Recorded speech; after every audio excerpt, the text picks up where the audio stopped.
You are always hiding in those offices. You are just a paper pusher for the military." My sister-in-law sneered, tossing a look of utter contempt my way, right in front of her VIP guest. "What is your call sign over there?" The paperclip. The dining room froze. My own brother stared at his plate, deaf and dumb, letting his wife wipe her feet on his little sister in the very house my money was paying for. I did not get mad. I just quietly set my water glass down, looked her dead in the eye, and said, "Reaper 2. Crash. The former Delta Force operator dropped his beer can. The hands that used to pull the triggers of sniper rifles were shaking. He turned to my sister-in-law, his voice dropping into a lethal growl. "Apologize to her. Right now. You have no idea who you are messing with." She thought she could use me as a doormat to elevate herself. But she did not know this cleanup operation was going to be so ruthless, she would not have a single way out. Let me know where you are listening from in the comments. Hit subscribe if you have ever been bled dry by your own flesh and blood only for them to turn around and chew up your pride. Brooks's roar hit the drywall like a physical blow.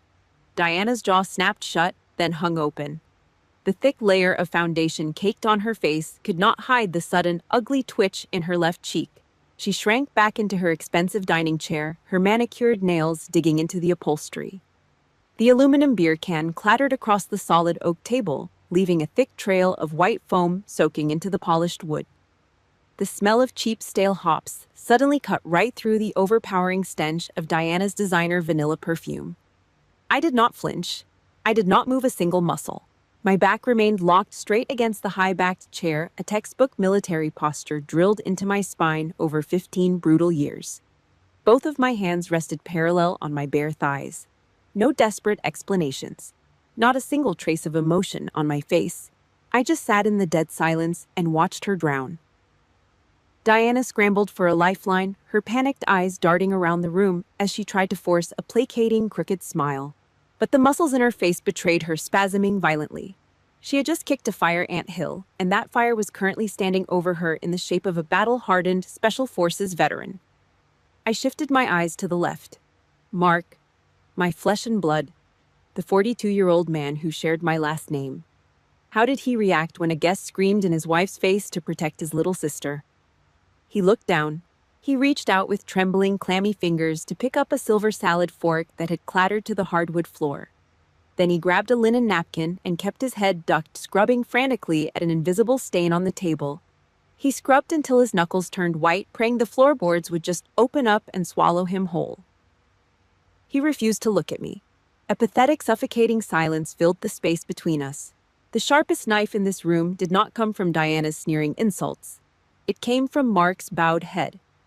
He would rather sit there, neutered and silent, letting me be publicly humiliated, than face the wrath of his narcissistic wife. That cowardice tasted like cold ash in the back of my throat. My eyes performed a cold, tactical radar sweep of the dining room. The $3,000 crystal chandelier hanging above us, catching the evening light. The $6,000 solid oak dining set we were sitting at. This entire 4-bedroom, overinflated McMansion sitting in a ridiculously overpriced Fairfax suburb.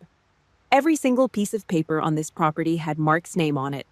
But the mortgage payment bleeding out to the bank on the first of every month, that came straight from my military paychecks. I traded my 20s for this plaster and paint. I ate dry, chalky MREs in the middle of blinding Kandahar sandstorms, sweat pooling under 15 pounds of Kevlar. I slept in a folding cot with my boots on, staring at a corrugated tin roof, waiting for the incoming mortar alarms to shred the night sky. I faced the absolute worst of human warfare, hoarding my hazard pay just to fund this fake plastic royalty for them. And right now, sitting in the center of the kingdom I bought and paid for with my own blood, I was being treated like a parasite, a leech, a useless paperclip. The rim of my water glass pressed against my palm. It was freezing cold. Diana finally stammered, choking on her own spit as she tried to string a sentence together. Brooks, wait, I was just joking. I tuned her out. My left hand slid off my thigh and reached under the edge of the table, my fingers brushing the cold glass screen of my phone. With the pure muscle memory of an intelligence officer who operates blind in pitch-black tactical centers, I unlocked it. I swiped right. Opened the banking app, navigated to joint accounts, auto transfers. My thumb hovered right over the red text that read, "Cancel recurring payment." One tap. Just one tap, and the oxygen supply to this Fairfax fantasy would be cut off permanently. I pressed down slightly, but my finger froze, just for a single, agonizing second. My eyes had dropped to Mark's hand, the one still clutching that linen napkin, desperately scrubbing the wood. The index finger on his right hand was missing the top joint. It was an old, ugly, jagged scar. An accident from when I was 12 years old, when he threw his bare hand in front of a shattering window pane to stop the heavy glass from slicing my face open. That missing piece of bone was the exact reason I had tolerated this toxic household for so long. The reason I let Diana drain my accounts dry year after year. But looking at him right now, a broken hollow shell of the older brother who once bled for me, I felt nothing but a cold, hard clarity. That blood debt was paid in full. Today the ledger was wiped clean. Looking at that missing piece of bone on Mark's right hand pulled me straight back to Chicago. 20 years ago. December. The wind whipping right off Lake Michigan, cutting through thin wool coats like a rusted razor blade. 2 closed pine caskets sitting at the front of a freezing funeral parlor. The heavy, suffocating stench of cheap lilies trying and failing to mask the sharp chemical bite of embalming fluid. A tired trucker fell asleep at the wheel. His 18-wheeler crossed the center median. Just like that, Mom and Dad were gone. They did not leave us a safety net. They left us a kitchen drawer stuffed with maxed-out credit cards, collection letters, and final notice bills. I was 18. Just a dumb kid packing cardboard boxes for a state college, completely blind to how the real world operated. Mark was 22. He stood next to me in a cheap, ill-fitting suit that smelled like mothballs. He reached out and gripped my hand. I felt that missing knuckle press hard into my palm. He lost that joint when I was 12. I tripped near a heavy glass patio door, and he threw his bare hand right through the shattering pane to keep the falling glass from slicing my throat open. "I will pick up the night shifts," he told me, his voice gravelly, staring straight ahead at the pine boxes. "You are going to college." That was the blood pact. He dropped out of his engineering program the very next morning. He picked up a heavy iron pipe wrench. He spent the next 4 years destroying his knees, crawling under rusted sinks, and unclogging frozen grease traps in the dead of the Chicago winter, so I would not end up sleeping in a homeless shelter. He always came home smelling like copper pipes, PVC glue, and sheer exhaustion. Then Diana moved in. She came with fake designer handbags, a massive ego, and a talent for spending money she did not earn. Right around the time I graduated, Mark took a massive risk. He tried to start his own plumbing supply business. It tanked. The market chewed him up and spit him out. I remember walking into their kitchen and seeing it sitting on the scratched Formica counter. A foreclosure notice, thick, rough bank paper, angry red ink across the top. 30 days to vacate the house our parents left us. I stood in the dark hallway, out of sight, listening to the floorboards creak on the upstairs landing.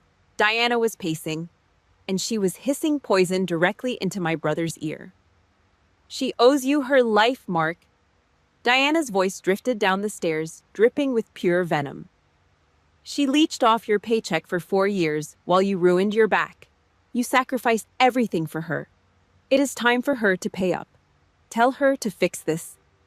I waited in the shadows. I waited for Mark to defend me, to tell his wife that family does not keep a cold cash ledger on survival. He said nothing. I just heard him let out a heavy, rattling sigh. The endless grind of blue-collar poverty had finally broken his spine. He let her plant the parasite in his head, and he chose the path of least resistance. I did not cry. Crying does not clear a past-due mortgage. The very next morning, I walked into a strip mall Air Force recruiting office. It smelled like cheap floor wax, stale coffee, and desperation. I sat down across from a bored sergeant, picked up a pen, and signed my 20s away on a dotted line. A 6-year active duty contract. The bait on the hook was a $20,000 signing bonus. I did not keep a single dime of it. Before I even shipped out for basic training, I wired the entire 20 grand straight into Diana's account. It killed the foreclosure dead in its tracks. I buzzed my hair off, shoved my civilian clothes into a donation bin, and let the military machine swallow me whole. I traded my freedom for yelling drill instructors, bleeding blisters on endless rucksacks, and the complete erasure of my identity. I thought it was a clean transaction. He saved my future once. I saved his house. We were square. But I was stupid. You can never settle a debt with a narcissist. To Diana, my 20 grand was not a rescue. It was just a taste of blood. The years dragged on. I survived the meat grinder. I earned my officer bars, captain, then major. Hazard pay rolled in from taking rocket fire in the desert. Combat pay was deposited just for living in the dirt. I left a joint account open with Mark as a safety net just in case his bad knees finally gave out and he needed surgery. Diana found the account, and she weaponized it perfectly. She morphed a temporary lifeline into a permanent mandatory ATM. She systematically brainwashed my brother into believing my money was their rightful property. The government houses her, Mark. I heard her justify over a staticky phone call once. She eats for free in the base mess hall. What does she even need this cash for? We are just holding it for her. And Mark swallowed the lie. It was easier to believe I was living some pampered, all-expenses-paid government vacation than to face the cold fact that his wife was stealing from a deployed soldier. If you have ever had a family member bring up a favor from the past just to bleed your bank account dry in the present, do me a favor. Hit the like button, subscribe to the channel, and type, "I paid my dues," in the comments below. We both know that with these people, no debt is ever truly settled. They drained my accounts with terrifying calmness.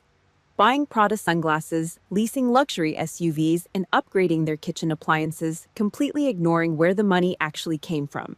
Diana was probably sitting on her imported leather couch in the air conditioning, sipping iced tea, clicking checkout on another online shopping cart without a second thought. Meanwhile, I was sitting on a rusted ammo crate inside a 110-degree canvas tent in Kandahar, sweating through my uniform, grit and sand grinding in my teeth. I was staring at a blank, sterile legal document illuminated by a harsh, tactical flashlight. The Air Force requires every soldier to fill it out before stepping foot on a combat deployment. I picked up my black pen and started drafting my last will. I carefully wrote Mark's name on the death benefit line.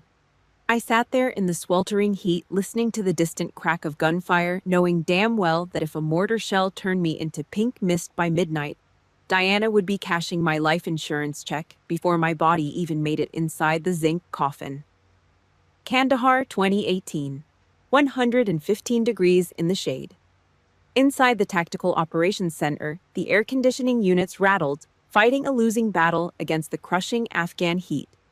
The room smelled like burning ozone, stale coffee, and the sour sweat of unwashed bodies. The only light came from the pale blue glow of the UAV surveillance monitors, casting long, harsh shadows across our faces. The radio console hissed. Static cracked, followed by the frantic, breathless voice of a radio man. A Navy SEAL element was pinned down. Heavy enemy crossfire in a mud-walled compound. They were taking casualties. Then the signal cut out. Dead air. I sat there in the dim light. I wore captain's bars on my collar back then, and they felt like they weighed 50 pounds. My combat shirt was soaked through, clinging to my spine. My fingers flew across the mechanical keyboard. I locked my eyes onto the digital map, running the math. Elevation, wind speed, danger, close radius. The lives of an entire elite strike team rested directly under my fingertips. The pressure pressed down on my chest like a physical cinder block. I had to get it exactly right. One wrong keystroke. One slight miscalculation of the blast radius. 15 flag-draped coffins would be loaded onto the back of a C-17 cargo plane bound for Dover Air Force Base. I blocked out the shouting in the room. I blocked out the burning in my eyes. I locked in the firing coordinates and sent the command. The strike hit the target. The compound was leveled. The SEALs walked out alive. Hours later, the adrenaline finally crashed. I dragged myself back to my corrugated tin housing unit. My leg muscles twitched, completely dead. I stood in the center of the cramped metal box, unfastened the thick Velcro straps, and let my 15-pound Kevlar plate carrier drop to the aluminum floor with a dull, heavy thud. My boots were caked in a thick layer of chalky white dirt. I tasted gunpowder and dried sand in the back of my throat. I reached into the cargo pocket of my uniform pants and pulled out my phone to check the time. The screen lit up. It vibrated in my palm. A single, sharp notification. An automated alert from my bank. The $1,000 hazard pay deposit that the military had wired into my joint account that very morning was gone. Completely wiped out. I stared at the harsh white light of the screen, my tired eyes reading the merchant transaction code. Prada Boutique, 5th Avenue, New York, $1,250. It was a birthday present. Diana had taken my blood money and bought herself a designer handbag. I stood there in a sweltering metal box in a war zone. I was eating dirt. I was dodging mortar shells that randomly dropped from the night sky. And back in America, she was swiping my debit card in a high-end, air-conditioned luxury store, probably complaining to a sales clerk about the humidity. She was going to spray on expensive perfume and carry a leather purse bought with the exact money I earned by keeping American soldiers out of body bags. I did not throw the phone against the wall. I did not dial Mark's number to scream into the receiver. Screaming is useless. Complaining does not fix a compromised supply line. I sat down on the edge of my hard, narrow cot. I reached into my metal footlocker and pulled out a battered, dog-eared paperback book. Jocko Willink. I flipped directly to the chapter on extreme ownership. The words on the page hit me like a physical blow to the jaw. Blaming Diana was a coward's way out. Diana was a parasite. Parasites do exactly what they are designed to do. They feed on a host until there is nothing left. But I was the host. I gave her the access. I left the joint account open. I tolerated Mark's pathetic excuses. I handed them the knife, and now I was angry that they used it to bleed me. I had to take ownership of my own blind stupidity. Right there in the dark, I built a steel wall inside my head. I locked my emotions securely behind it. I stopped looking for a brotherly bond that died the day Diana moved in. I used the ruthless discipline the military taught me to deal with the chaotic mess of my civilian family. I became cold. I became silent. I cut my own personal spending down to bare survival rations. I just watched the ledger biding my time, waiting for the exact right moment to rip this toxic weed out by the roots. The heavy smell of polished oak suddenly pushed the memory of burnt cordite out of my brain. I was back in the dining room in Fairfax. My left hand was still resting quietly under the edge of the $6,000 table. My thumb was still hovering over the glowing glass screen of my phone. I pressed down, cancel recurring payment, confirm. The screen flashed green. The transaction was finalized. The joint account was locked down tight. Diana was officially bankrupt. She just did not know it yet. She was still sitting across the table, her mouth hanging open in a silent, ugly gasp, staring in absolute horror at Brooks. The former Delta Force operator did not share my cold, calculated discipline. He was not a ghost. The warrior inside him had been provoked. The blatant, sneering disrespect she threw at my rank had flipped a violent switch in his brain. Brooks planted both of his massive, scarred hands flat onto the dining table. The thick wood actually groaned under his weight. He leaned his entire upper body forward, closing the physical distance between him and Diana, casting a dark shadow over her expensive china plates. The ticking bomb on the dinner table had just hit 0. Diana actually had the nerve to keep her crooked little smirk plastered on her face for another 2 seconds. She was waiting for Brooks to laugh. She thought her cheap, disrespectful little joke about my military service was going to land. She thought the rugged, high-end security consultant she was trying to court for a multi-million-dollar defense contract was going to chuckle-clink his glass with hers and agree that I was just a useless leech. She did not realize she had just tap-danced onto a live landmine. Brooks did not laugh. He moved. He stood up so fast his heavy wooden chair shot backward. The wooden legs scraped against the hardwood floor, letting out a high-pitched, violent screech that ripped through the quiet dining room. He was no longer the polite, golf-playing corporate executive wearing a crisp Ralph Lauren polo. The man simply vanished. In a fraction of a second, his entire physical stance shifted. His broad shoulders squared off. His center of gravity dropped low and forward. His dark eyes locked onto Diana with dead, absolute focus. It was the stance of a Delta Force operator preparing to neutralize a high-value target. He sucked all the oxygen out of the room. He slammed both of his scarred, massive hands flat down onto the table.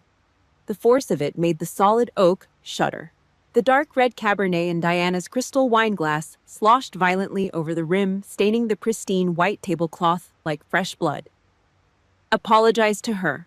Right now. His voice was a low, gravelly rumble. It was not a request. It was not polite dinner conversation.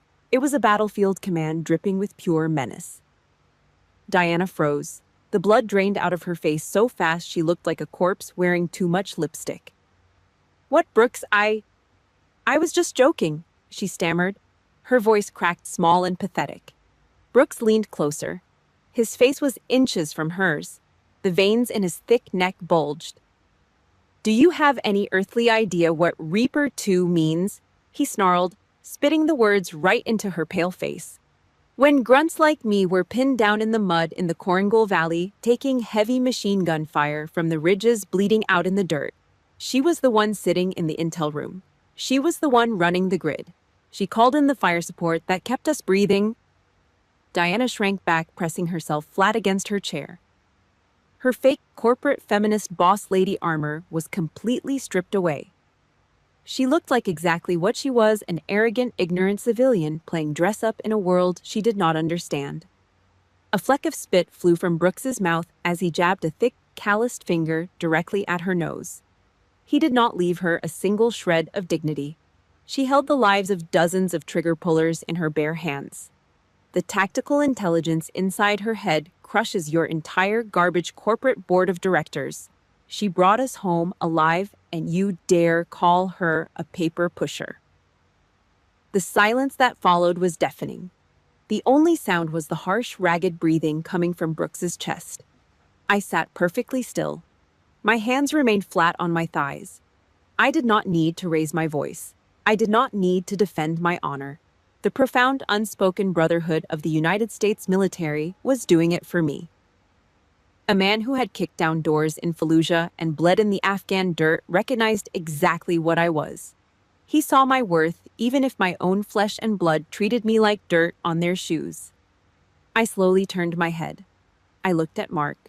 My older brother had dropped his linen napkin. Both of his hands were gripping the edge of the table so hard his knuckles were white. He was terrified. He was staring at Brooks with wide, panicked eyes. But he did not say a single word. He did not defend his wife.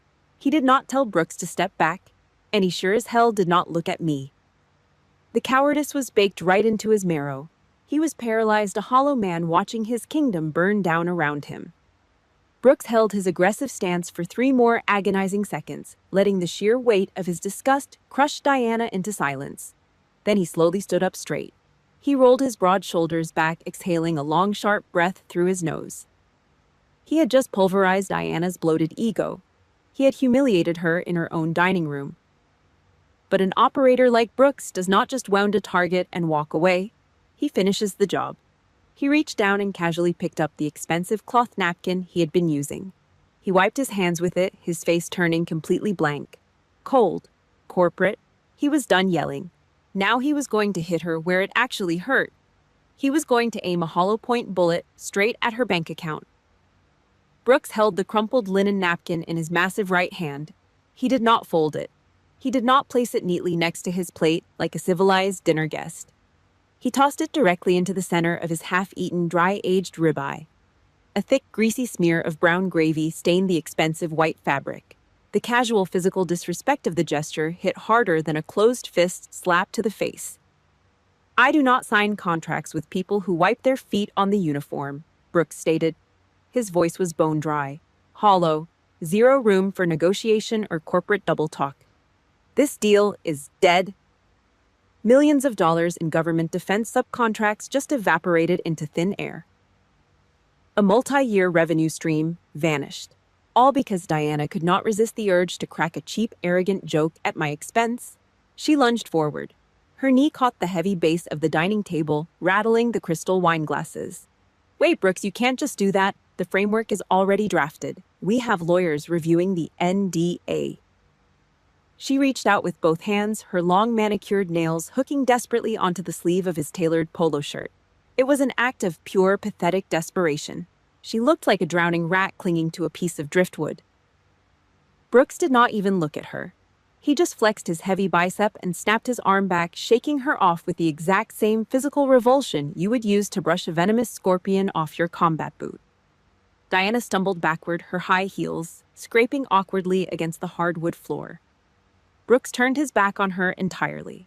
He walked around the edge of the long table, his heavy leather boots thudding rhythmically against the floorboards, and stopped exactly 3 paces away from where I was sitting. He did not offer a handshake. He did not offer any empty civilian platitudes or sympathetic smiles. He simply squared his broad shoulders, locked his knees, and snapped his chin up. He gave me a sharp, rigid nod. The exact kind of silent, absolute respect traded between operators standing on a hot tarmac in the middle of a war zone. "An honor to meet you, Major," he said, his voice dropping into a low, deeply respectful timbre. I held his gaze. I kept my face entirely blank, masking the surge of validation rushing through my chest. I gave him a single, measured nod in return. Acknowledged. Brooks pivoted sharply on his heel. He did not glance back at Diana. He did not look at Mark. He marched straight down the hallway. The brass doorknob turned with a heavy metallic click. Slam. The heavy front door shut. The sound echoed up the high ceilings and rattled the drywall. The cold night air from the street outside was instantly cut off. The silence that rushed in to fill the vacuum inside the dining room was heavy and suffocating. The carefully curated high-end dinner party was now a complete disaster zone. Diana was standing dead center in the room, frozen stiff. Her chest heaved violently under her silk blouse. Her eyes were blown wide open, staring at the empty hallway. The perfect, lucrative script she had written for her life had just been put through an industrial shredder.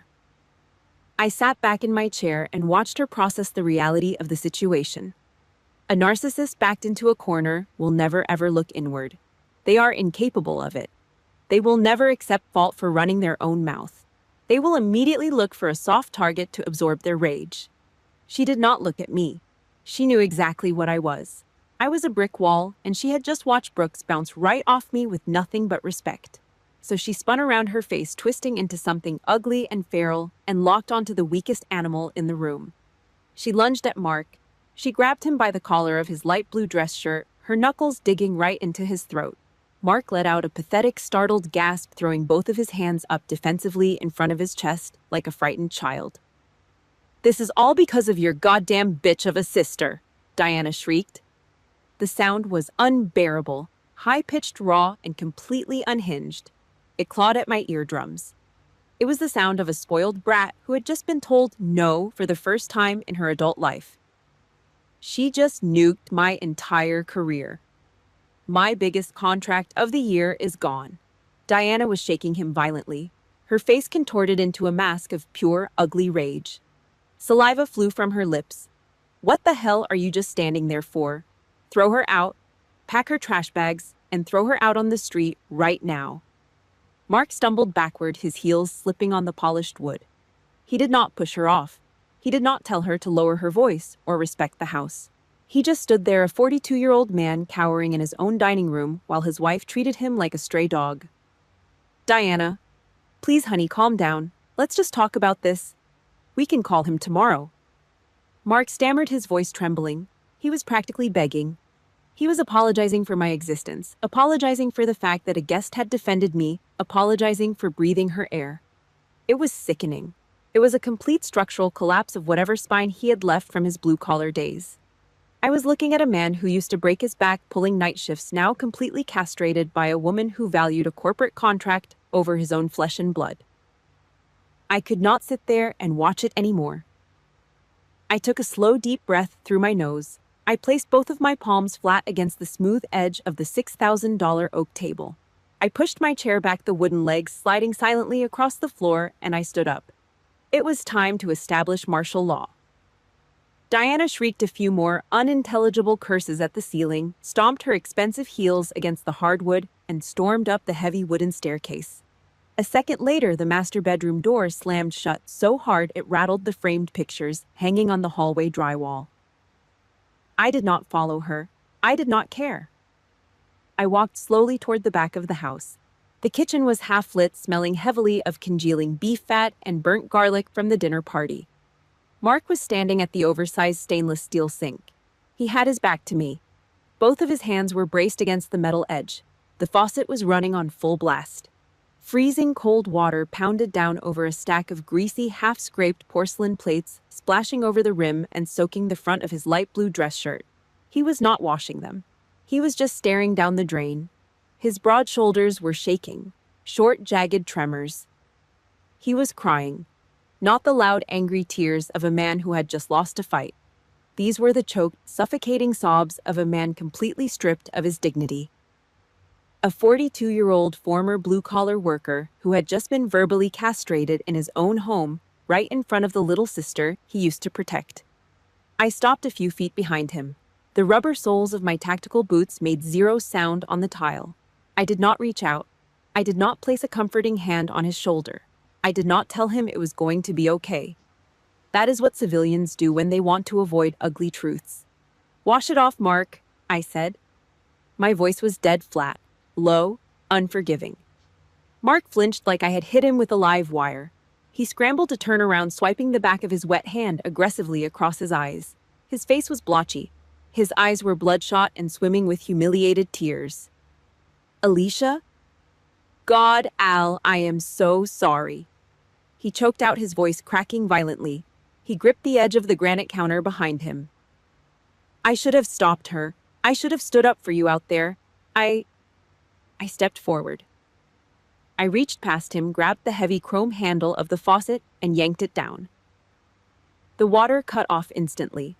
The sudden silence in the kitchen was heavier than the noise. "You did not just fail to protect me," I said, looking dead into his red, wet eyes. "You are failing to protect yourself." He opened his mouth, but nothing came out. In my unit, I continued, keeping my tone leveled like I was delivering a cold post-action debriefing. If an infantryman drops his rifle in a firefight and refuses to defend his own life, the squad leader has to make a call. We leave him behind. We do not drag dead weight through a kill zone and get the rest of the platoon slaughtered. Mark shrank back against the counter. The kitchen fluorescent light cast deep, hollow shadows under his cheekbones. "I cannot save a man who refuses to save himself, Mark," I said. He let out a ragged, pathetic breath. Both of his soaking wet hands gripped the fabric of his shirt. "You do not understand, Al. I do not know what else to do." He pleaded, his voice dropping to a desperate whisper. She told me if I do not bring in your money, if I cannot provide that lifestyle, I am just a useless piece of garbage, just a washed-up plumber." I stepped half a pace closer. I aimed directly at the infected wound in his head and drove the knife in. "You handed her the knife, Mark. You gave her that power over you." I reached into the pocket of my tactical cargo pants. I pulled out my phone. The screen was dark, but the weight of it in my hand was absolute. I held it up right in front of his face. 15 minutes ago, I logged into the joint account. I canceled every single recurring transfer. The hazard pay, the housing allowance, all of it. Mark stopped breathing. His eyes locked onto the black rectangle of my phone. "My supply line to this house is permanently severed. The financial bailout ends tonight." Panic, raw, unfiltered civilian panic exploded across his face. "Alicia, wait. You cannot do that." He stammered, his hands coming off the counter, reaching toward me like a beggar. "The mortgage. The bank is going to foreclose. Diana will absolutely destroy me." I cut him off. Not as his little sister, as a field-grade military officer. "Take some damn ownership, Mark." My voice cracked like a rifle shot in the tight kitchen. He physically recoiled. "It is your life. You have the right to own it. You can either stand up on your own 2 feet, fight back, and reclaim your dignity as a man." I pointed a stiff finger straight at the kitchen floor. "Or you can stay on your knees right there and drown in this toxic swamp with her." I did not wait for his answer. A commanding officer does not beg a subordinate to follow orders. You give the directive, and you walk away. I spun on my heel. I marched straight out of the kitchen, heading toward the hallway stairs. I am leaving this house at exactly 0600 tomorrow morning. I threw the words over my shoulder, cold and final. Make your choice. If you have ever had to practice tough love and cut off a family member to force them to wake up, you know exactly how heavy this feels. Hit the like button, subscribe to the channel, and drop tough love in the comments right now to show you stand with me. I left him standing there in the dark, smelling like old grease and regret staring at the dry stainless steel sink. The countdown had officially started. 5:45 a.m. The heavy brass zipper of my tactical rucksack ripped through the quiet morning air with a harsh metallic screech. I did not own much. A few faded camouflage uniforms, heavy combat boots, and civilian basics. Every single item was tightly rolled and jammed into the nylon compartments with brutal efficiency, following standard military inspection protocols. I hauled the 40-pound pack over my right shoulder. It felt light. I took one last look around the spare bedroom Mark and Diana let me use. It was a cold, empty box. There were no framed pictures of my childhood on the walls. No personal trinkets on the expensive mahogany dresser. Just a sterile guest room mattress with high thread count sheets. It did not look like a home. It looked like a temporary holding cell. I grabbed the thick canvas strap of the rucksack, turned my back on the room, and stepped out into the hallway. The slate gray light of the Virginia dawn was just starting to bleed through the oversized suburban windows. The house was dead quiet. My thick rubber soles made absolutely zero sound against the carpet as I descended the staircase. She was waiting for me at the bottom. Diana had not slept a single wink. Her expensive mascara was smeared in dark, ugly streaks under her swollen eyes, making her look like a cornered raccoon. But she still had her arms crossed tightly over her chest. Her chin was tipped up. Even after watching her entire fake empire burn to the ground last night, she still thought she could project superiority. She still thought I was the obedient cash cow who would wake up, apologize, and open my wallet. "We need to talk," she demanded, her voice hoarse from screaming but dripping with that familiar entitlement. I stopped on the third step from the bottom. I did not drop my bag. I just stared down at her. "You completely humiliated me last night," she hissed, uncrossing her arms and stepping closer, jabbing her manicured finger toward my chest. "You ruined my reputation with Brooks. You tanked the biggest security contract of my fiscal year. So tell me, Alicia, how exactly are you planning to compensate me for this?" She was completely delusional. Her brain could not physically process the concept of taking responsibility. Every single failure was my fault, and I had to pay cash to fix it. I stepped down the final 3 stairs. I did not stop when I hit the hardwood floor. I kept moving forward. I stepped directly into her personal space. The sheer, overwhelming physical pressure of a trained military officer bearing down on her forced Diana to instinctively take a jerky step backward. Her heel caught on the edge of a decorative rug. "Family does not bleed each other dry and then curse the well," I said. My voice was barely above a whisper.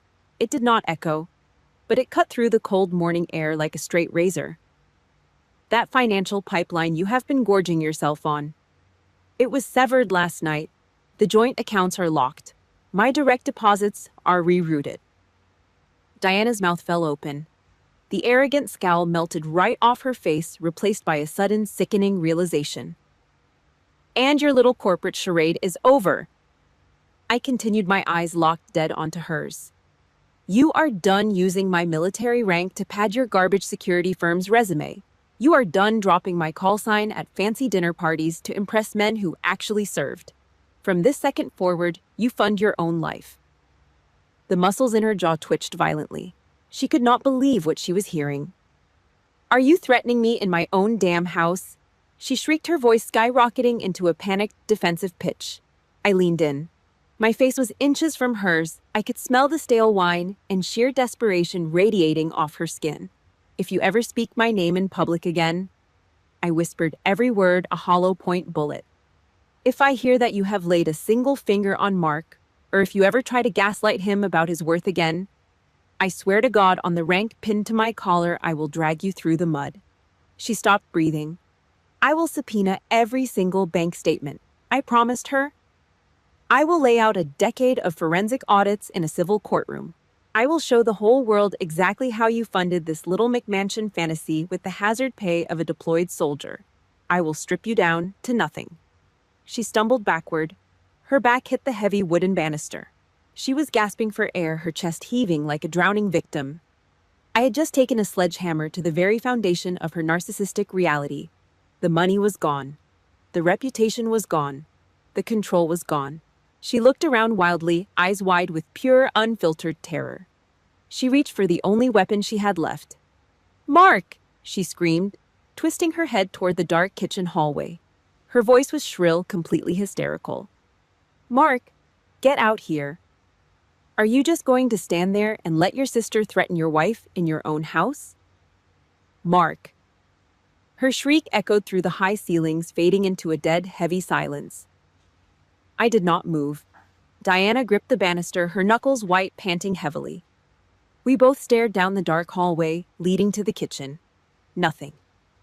The silence dragged out for 3 agonizing seconds, then 4. Then the floorboards groaned. Someone was walking out of the dark.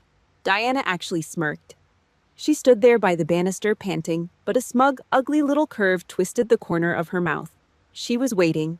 She had screamed for her husband, and she fully expected the beaten dog to come running out of the dark kitchen, tail tucked between his legs, ready to soothe her ego and throw his sister to the wolves. But the silence dragged on. Then the floorboards groaned.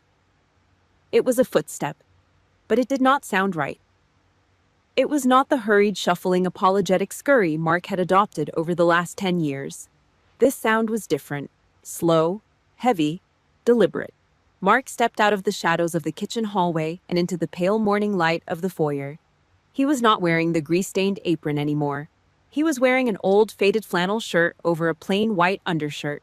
His broad shoulders, the ones he had ruined crawling under rusted sinks in Chicago, were no longer hunched forward. His spine was locked straight. But the biggest change was his eyes.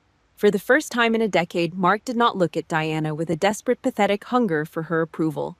He did not flinch. He did not look at the floor. He stared dead center into her face, and his eyes were completely hollow. It was the cold, calculating stare of a man waking up from a 10-year coma. "Alicia is right," Mark said. His voice was not loud. It did not boom off the drywall like Brooks's roar the night before. It was just an incredibly steady, grounded rumble. The sound of a blue-collar worker who had finally had enough. Diana's mouth fell open. The smug smirk vanished instantly, replaced by sheer shock. "What did you just say?" she shrieked, her voice cracking. Mark reached into the breast pocket of his flannel shirt. He pulled out his right hand, the one missing the top knuckle of the index finger. Between his thumb and middle finger, he held up a small black plastic flash drive. "I did not sleep last night." Mark said, his voice flat. "I sat in the dark and backed up the hard drive on the home security system. I pulled every single piece of indoor camera footage from the last 6 months. I exported every abusive text message, every threat, every time you screamed at me like I was a stray dog." Diana froze. The blood completely drained from her face. "I called a lawyer at 5 a.m. Mark continued, his tone methodical, executing a kill shot. "The divorce papers will be sitting on your desk first thing Monday morning, and they are going to include a demand for a full third-party forensic audit of every single bank account tied to this house." Diana's knees actually buckled. She let out a pathetic, suffocated gasp and grabbed the heavy wooden banister just to keep herself from collapsing onto the floor. The entire empire she had built, funded by my combat deployments and maintained by Mark's absolute terror, was crashing down on her head in real time. She had no money left. I had cut the supply line. She had no victim left. Mark was standing his ground. She was suddenly reduced to a complete zero. Stripped naked of all her corporate armor, standing in a hallway with smeared makeup, realizing that she was going to have to explain her fraud in a civil courtroom. You would not dare," Diana whimpered. It was not a threat anymore. It was a plea. "You cannot afford a lawyer, Mark. You have nothing." Mark stared at her, his face turning to stone. "I would rather go back to busting my knuckles on rusted pipes for minimum wage." Mark said, his voice dropping into a lethal growl, "Then spend one more day being a dog on your leash." He lowered his hand, dropping the flash drive back into his pocket. He turned his back on her entirely. I looked at my brother. I did not say a word. I did not need to. A military commander does not need to coddle a soldier who volunteers to step back onto the firing line. I just gave him a single hard nod. Acknowledged. He gave me a stiff nod back. The mission was complete. I grabbed the heavy canvas strap of my 40-pound rucksack, hoisted it higher on my shoulder, and turned toward the front door. I grabbed the cold brass handle and shoved the heavy oak door open. The freezing, bone-chilling air of a Virginia winter morning hit me right in the chest. For the first time in years, it did not feel like a threat. It felt clean. It felt like oxygen. I stepped out onto the concrete porch. I did not look back at the oversized McMansion. I did not look back at Diana whimpering by the stairs. I pulled the heavy door shut behind me. Click. The lock engaged. The rearguard action was over. The civilian toxicity was sealed inside that plaster box forever. I walked down the driveway, the thick rubber treads of my boots crunching rhythmically against the thin layer of morning frost. My black Ford F-150 was parked at the curb, its heavy V8 engine block cold. I tossed my rucksack into the flatbed with a loud metallic clang and climbed into the driver's seat. I jammed the key into the ignition. The engine roared to life, a deep, aggressive growl that shook the steering column. Before I could even shift the truck into drive, the dashboard console lit up. The blue Bluetooth indicator flashed rapidly. Incoming call. Brooks Hale. I rested my hand on the gear shift and stared at the glowing screen. My hand rested on the thick, freezing cold leather of the steering wheel. I stared at the glowing blue text on the dashboard console. Incoming call, Brooks Hale. I pressed the heavy rubber button on the steering wheel with my thumb to accept the call. Then I shifted into drive and stomped my heavy combat boot down on the gas pedal. The 5.0-liter V8 engine of my black Ford F-150 roared to life. It was a deep, guttural mechanical growl that vibrated straight up through the floorboards and into the base of my spine. I cranked the steering wheel hard to the left, pulling away from the frozen curb. The heavy all-terrain tires crunched aggressively over the thin layer of morning frost covering the asphalt. I reached out and cranked the cabin heater to maximum. I kept my eyes fixed straight ahead. I did not glance at the rearview mirror. I did not care to watch that sprawling, overpriced Fairfax McMansion shrink into the distance. I let the thick wall of gray morning fog swallow it whole. Good riddance. The suffocating, toxic air of that house was permanently behind me. The cab of my truck was freezing, but it smelled like black coffee, old leather, and gun oil. It smelled like absolute freedom. Major! A voice rumbled through the truck's surround sound speakers. Brooks sounded exactly like he did the night before. Gravelly, strictly professional. But there was a hard, unmistakable edge of cold satisfaction hiding right underneath the surface of his tone. "Just call me Alicia," I replied, keeping my eyes locked on the empty suburban road ahead, navigating the tight turns of the wealthy neighborhood. "Negative, ma'am. You earned the rank." Brooks shot back without missing a single beat. He cleared his throat. "I am making this call as a professional courtesy. I wanted you to hear it directly from me before the corporate lawyers start sending out the official emails. I just hit send on my final risk assessment report for the board of directors regarding your sister-in-law's security firm." He did not beat around the bush. Special operators never do. They strip away the fat and give you the bottom line up front. "I officially killed the partnership." Brooks stated, his voice ringing with absolute finality over the static of the Bluetooth connection.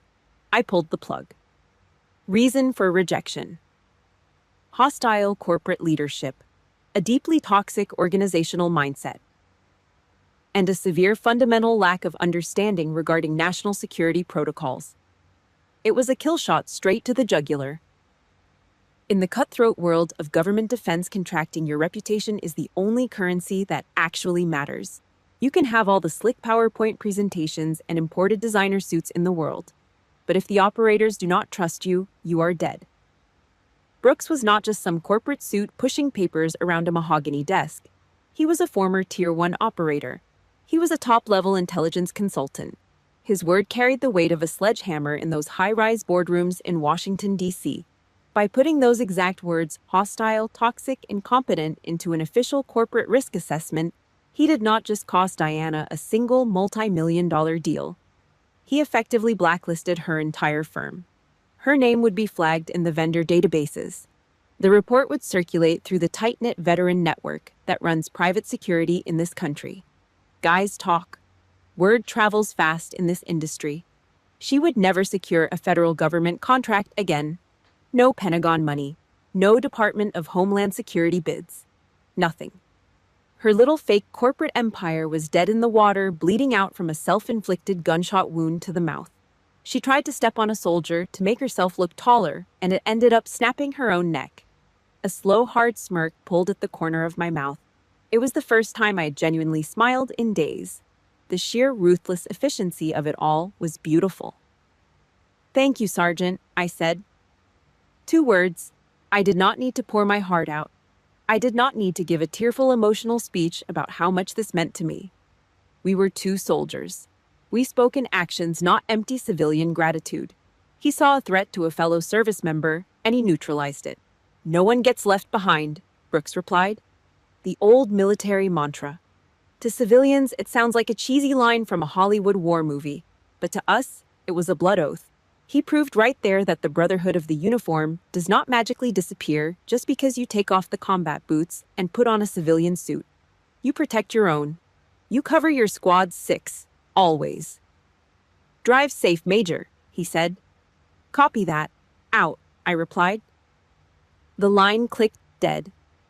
The Bluetooth disconnected, plunging the cab back into the steady rhythmic hum of the V8 engine and the blast of the hot air from the vents. I gripped the thick leather steering wheel tighter. I pushed the gas pedal down, feeling the heavy truck surge forward as I hit the entrance ramp for the I-95 interstate.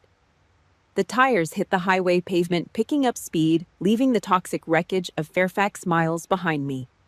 The sky to the east was just starting to crack open, bleeding a pale, icy blue over the Virginia tree line. Then the dashboard console lit up again. Another incoming call. I glanced down at the glowing screen. My grip on the leather wheel instantly tightened. My spine locked perfectly straight against the driver's seat, my military posture kicking in purely on instinct. Caller ID Colonel Sterling. Base Commander. I took a sharp breath in. This was not a courtesy call. Base commanders do not call field-grade officers at 6 in the morning just to chat about the weather. This was official business. This was the final verdict on my career. I reached out my thumb and pressed the answer button. I pressed my right thumb firmly against the thick rubber button on the steering wheel. "Hudson." Colonel Sterling's voice barked through the surround sound speakers of the truck cab. It was loud, authoritative, the exact kind of voice that routinely cut through heavy radio static in a combat zone and demanded absolute, unquestioning compliance. It instantly grounded me. I kept my eyes fixed on the long stretch of gray asphalt unfolding ahead of the hood. I actively pushed the suffocating memory of that Fairfax McMansion out of my skull. I pushed the shrill, pathetic sound of Diana's shrieking right out of my eardrums. I was transitioning back to the real world. "Ready for duty, sir," I answered. My voice was locked down. Solid rock, no hesitation. "Good," Sterling replied. The sharp, rigid clip of his words softened by just a fraction of an inch. "Because the Pentagon officially stamped the paperwork this morning. Congratulations, Hudson. Your promotion to 05 cleared the board." I gripped the leather steering wheel tighter. The cold leather creaked under the pressure of my bare fingers. "Get your gears squared away, Lieutenant Colonel Uris." He continued, not leaving a single second of dead air for empty civilian celebration. "I am handing you operational command of the new Tactical Intelligence Detachment. We spin up in 48 hours. I expect you sharp." "Copy that, sir. I will be on base by 0900. I tapped the button. The line went dead. The speakers returned to the low, steady hum of the highway. Lieutenant Colonel Alicia Hudson. I let the title sit there in the freezing cab of the truck. It felt incredibly heavy, but it felt earned. The validation did not come from sitting at an overpriced oak dining room table. It did not come from draining a bank account to buy fake respect from a toxic, narcissistic sister-in-law. It came from the dirt, from the mud, from the blood I spilled, keeping my people alive in the worst corners of the globe. I was not a paper pusher. I was not a human ATM, wrapped in a camouflage uniform. I was a combat-tested commander. The steel wall I had built inside my chest over the years was finally fully fortified. A tight, hard knot of emotion rose in the back of my throat, thick and heavy, but I swallowed it down hard. My face remained a mask of cold, tactical focus in the rearview mirror. I survived the incoming mortar fire in Kandahar, and I survived my own flesh and blood. The ledger was clear. The blood debt was officially zeroed out. A soft, quick chime broke the deep rumble of the V8 engine. My phone screen lit up on the center console, illuminating the plastic cup holders. A single text message. The sender ID red mark. I did not pick the phone up. I did not take my hands off the wheel. I just glanced down at the glowing white letters while keeping the heavy truck perfectly centered in the fast lane. I packed my bags. I am backing my truck out of the driveway right now. I am taking my life back. Thank you, my commander. I stared at those words for a long time. The tight defensive lock on my jaw finally broke. The corner of my mouth pulled up. It was a real smile. Not the plastic forced garbage people use at suburban dinner parties to hide their misery. A genuine, hard-won smile. My older brother was finally out of the swamp. He actually did it. He stopped playing the hostage. He packed his own gear and walked out of the prison cell. The fact that he called me his commander told me everything I needed to know. He respected the boundary. He respected the rank. He finally saw me as the adult I was, not the helpless 12-year-old kid he had to protect from broken glass. The last line of defense was reestablished. Diana was currently standing all alone in a massive, expensive house she could not afford, armed with a fake corporate image that was currently bleeding to death on the floor. The narcissist was completely disarmed. She was locked inside a cage built entirely out of her own massive, fragile ego. The bank would come for the house. The lawyers would come for the accounts. She would have to face the music with absolutely zero cover fire. I pressed my heavy combat boot down harder on the gas pedal. The F-150 surged forward, the RPM needle climbing as I hit the open stretch of the I-95 interstate. The sky over the Virginia tree line cracked wide open. The slate-gray morning fog finally burned off. The sun breached the horizon, a blinding, brilliant gold that flooded straight through the windshield. It washed over the concrete barriers and lit up the dashboard. The heater blasted hot air against my numb knuckles, thawing out the last of the winter chill. Everything in my rearview mirror was dead and buried. I used strict military discipline to carve the rot out of my civilian life. I fought back with ruthless, absolute silence, and I took my honor back by force. The road ahead was wide open.